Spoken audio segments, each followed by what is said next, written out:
Alright, so hello everyone. It's weird to finally actually be doing one of these. I've always wanted to, but it's weird to actually do one. So a few days ago I put up a story on my Instagram asking if anyone would like to ask any questions regarding photography, film or otherwise. And the answers were overwhelmingly positive. So I put up an opportunity for people to ask those questions, and now I'm just going to take a few minutes to go through and, to the best of my ability, answer all of them, hopefully. And just a quick disclaimer, I'm not a professional by any means. I don't do photography professionally. I've been shooting just for fun digitally for the last 5 to 7 years, and I've been doing film photography for the last year or two. All right, and with that, let's get into some questions. First one is a two-parter. The first part is, where are you a nerd? Which, fair enough.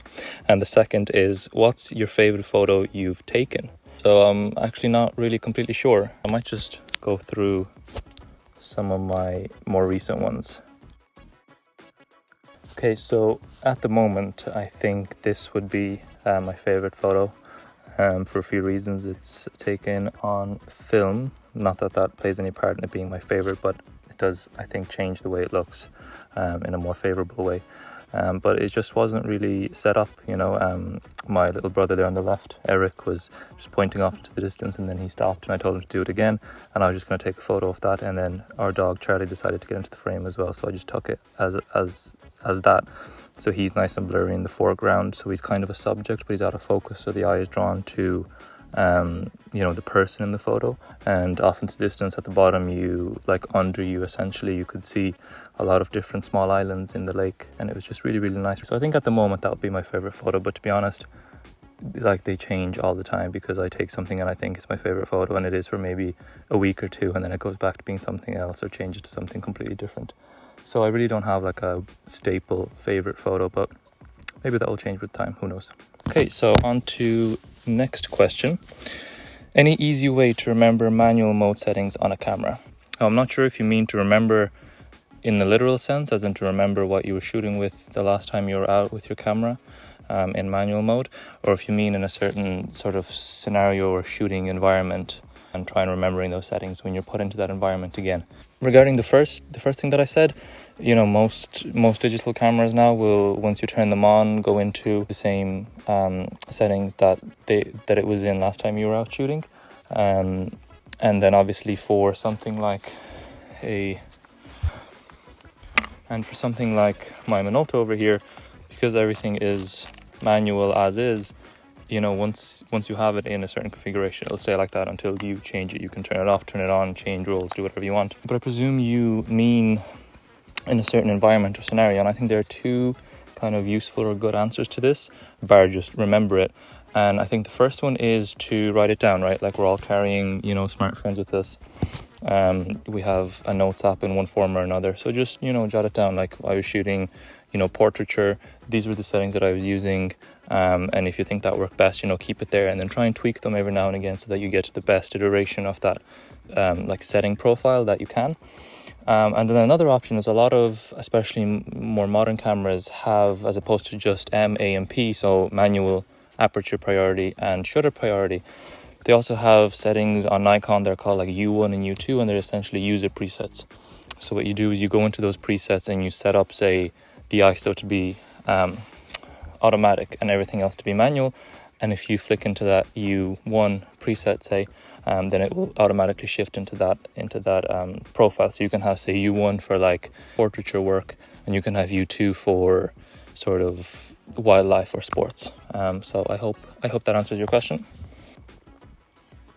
Okay, so next question. What's a good camera for someone starting out in photography? So very, very good question. Hopefully helpful to a few people out there. There's a saying that the best camera in the world is the one that you have in your pocket, or i.e., the one that you have on you. And I think that's great to say and all, and I think that essentially in this day and age boils down to your smartphone camera, which is great, but not fantastic for what a lot of people are looking for. So I think that statement stays true in the sense that the best camera is the one that you are most comfortable with. Now, which camera is it worth getting most comfortable with is, I think, the logical tangent from that. point. And personally, the camera that I started out with was an Nikon D3100, so an entry level. It was secondhand, it was like dirt cheap, came with the kit lens, but it was a DSLR and it had manual mode, and those were the two most important things to me. And I think on that camera I learned like the majority of what I know now, you know, and I only owned it for the first, I think, like year or two of, you know, my photography journey.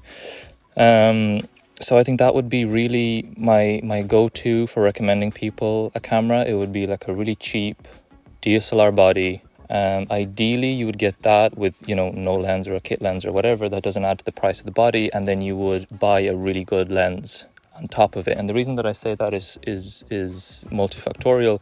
The first being that a really good lens means that the aperture will open nice and wide.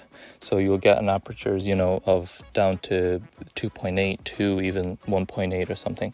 You know, if you're not spending thousands of euros on just the lens. And what that will allow you to do is in the triangle of photography, you will really be able to use and utilize the aperture corner of that triangle as opposed to just the ISO and the shutter speed. And that's really useful to really understanding what it does and how it works. How shallow of a depth of field a really open aperture can give you, and I can go into that in a different video if anyone would like me to. So I think that would be my recommendation, like a really nice cheap camera with a decent lens. And then another reason that I say decent lens, like almost, you know, I think it would make sense to spend more on the lens than the camera, is because you can always sell that lens for pretty much probably the price that you bought it for. And the reason that I say digital is that you get instant feedback and you get latent feedback, neither of which, I'll explain what I mean by those terms in just a second, but neither of which you really get on film. And instant feedback, I mean in, you know, a chimping sense, that you can literally look at the photo that you just took and you can see if it's completely blown out and white, so you've overexposed it, or it's you know, really, really dark and you need to tweak your settings. But also in the latent phase, in the sense that when you get home and you see that you took a photo and something doesn't look quite right, to keep it simple, say you overexposed it, you can then, you know, go into the info of that photo. The settings that you took the photo with are stuck to that photo, so you can go in and you can see what the settings were, and then next time you go out and you're in a similar situation, you can tweak those settings. Whereas with the film camera, you might get those film you know, photos back in a few days or a week or whatever, and they might be, you know, completely black, but you won't really know why unless you remember exactly the settings that you had it in, you know, a week ago, and no one really would. The only time I think I would recommend going with the film camera route straight from, you know, beginner level, would be if you like kind of already know that you're going to be really into it and you're going to spend a lot of time, you know, taking photos and working on your kind of photography skill. And the reason I say that is because, you know, every photo that I take with this, you know, I pay €1 to €2 for. So what that forces me to do essentially is to get good at photography, because I'm, you know, not a millionaire. And if any other person using this isn't, you know, filthy rich, then they're not going to just want to rattle off, you know, bad photos. So I think this is a really sort of painful but quick way to learn photography, because it doesn't really allow you to make mistakes. And you'll pay for them if you do, which will then, you know, obviously incentivize you to no longer make those mistakes. So that's the only time I would go straight to film. But other than that, I think a really nice, cheap DSLR, and if you pair that with a really nice lens, I think that's really the way to go. Okay, so next question. Have you ever thought about setting up a darkroom? So for anyone that doesn't know, a darkroom is where once you shoot a roll of film in a film camera, you have to process it in a darkroom. Any light that gets onto that film will react with the film and it will ruin your photos. So you need somewhere with absolutely zero light where you can develop the film, which means soaking it in one of a few chemicals, which stops the film being reactive with light, and that's essentially how you get your negatives, and then you can just scan them in with special software, and that'll give you your scans of your photos. So yes, absolutely, I've thought of having a darkroom and sort of having that, you know, film experience from start to finish, doing it all myself. The only issue is at the moment, the only room in my house that doesn't have any window is like this mini utility that we have, where the door to actually get into the utility is about that tall. So it's not exactly the most comfortable. So although I do think I will get to that eventually. I think for now I'll just get other people to develop and scan my film. And I do think that once I do kind of move towards being more independent in the development of my film, I will start scanning my film first before I start developing it, because the way that you scan your film affects the way it looks in the end much more than, you know, how you develop it, as long as you don't ruin it developing it, obviously. So I do think I'll invest in some kind of a nice scanner so I can scan the photos that I really like to like a really nice quality with really good colors, you know, straight out of the scanner, and I can then print them as large as I want. Okay, so next question. How would I know which film to use in certain light conditions? Okay, so it's a really, really good question. So primarily, you know, in a film camera, your shutter speed depends completely on the camera. I always think of a camera like an eye. The shutter speed is if you were to close your eye and then open it just for a fraction of a second and close it again, that's your shutter speed. The aperture is the same, like when our pupil, you know, dilates, it lets in more light. It's literally the exact same thing with the camera and the aperture. You know, the more open it is, the more light that's going to get in. And all that light that's getting in is going to be stored on the sort of retina and the optic nerve, for example, or in the camera's case, sensor, and then be sent to, you know, the memory. Now, the ISO is interesting, and the ISO is what the film is responsible for in terms of the triangle of light or triangle of photography. And the ISO is how sensitive the film will be to an exposure of light. So if you think about it as being in like a really dark room and, you know, suddenly coming outside into the outdoors and the light is really, really blinding, right? So your eye is really sensitive. You can think about it as like the rods and cones kind of metaphor in the eye, but it kind of falls apart at that point. So that's kind of what the ISO of the film, or if a digital camera is the same thing. It's the sensitivity of the light, and the higher you go in the ISO, the more grain you start getting in your photo, which can be favorable or usually not so much. The higher the ISO that you use in your film camera, the lower light conditions, you know, generally speaking, you're going to be able to shoot in. That doesn't mean you're restricted to only those light conditions, but it means you're moving this sort of bracket of where you can shoot. You know, you're shifting it left or right, because the aperture and the shutter speed controls a lot of how much light gets in, and, you know, it depends on the environment and the subject you're shooting, of course. And I can go more into that in a different video if anyone would like. So essentially, you know, the best answer to how do I know which film to use in certain light conditions is, you know, if you know that you're going to be shooting a full roll in, you know, at noon pretty much on a really sunny day, you'll get away with 100 ISO film. You'll get away with 50 ISO film, although those are rare. You know, the lower the ISO, essentially, the better, because then you will be right in that the middle area of that bracket, and then you can play around with your aperture and your shutter speed depending on what you're shooting. So if you're shooting a really fast moving subject, you can have your shutter speed super fast, and your aperture will have to be a bit more open to let a bit more light in. So it's really about knowing those brackets. A really good middle ground is 400 ISO. That's why a lot of film kind of ends up being 400 ISO. So that's kind of, you know, the easiest answer to that question is look out the window and see just how bright it is. That's easier said than done, especially in a country like Ireland where the light could change extremely dramatically from, you know, 1 hour to the next. So yeah, I hope that's not too complex of a question. Okay, and I think the last question is, what angle far versus near shots is best, and do you edit your pictures? Okay, I suppose I'll answer the second part first because it's easier. Yes, I do edit pretty much all my photos because, like I said before, I don't scan my own film, for example, and the digital photos that I take are in RAW format, and RAW means very flat and kind of grey looking.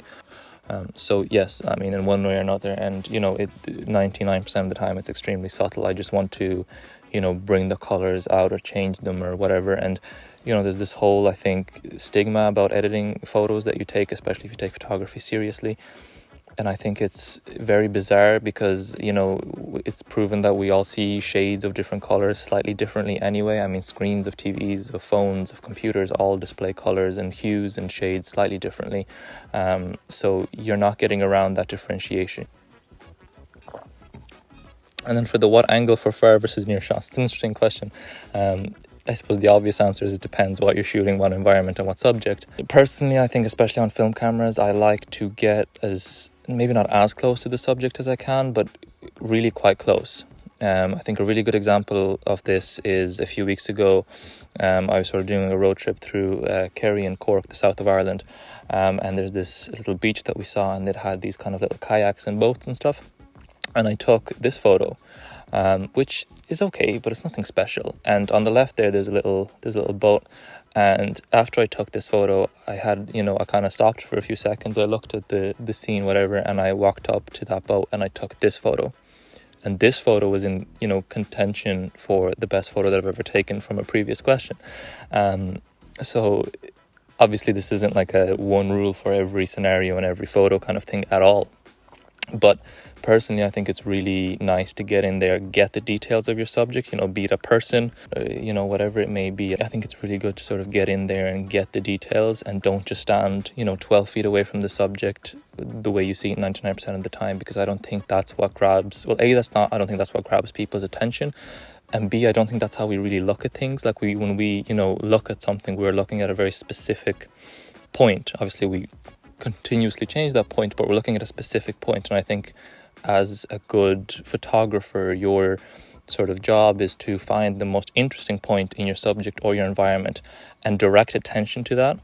So I think definitely just try and experiment with different angles, and some of them won't work at all. They look extremely bizarre, and some of them will actually look really nice, and some of them will look really good, but only in certain implementations. So if you take an extremely wide angle photo of the inside of a car, it'll look a bit bizarre, but if you're trying to sell that car, then that might actually be a really good way to show the entire of the interior without having to flick through 4 or 5 photos. And then in the other photos you can hone in on the features of the car, for example. That will be my angle preference. So I hope that answers that question.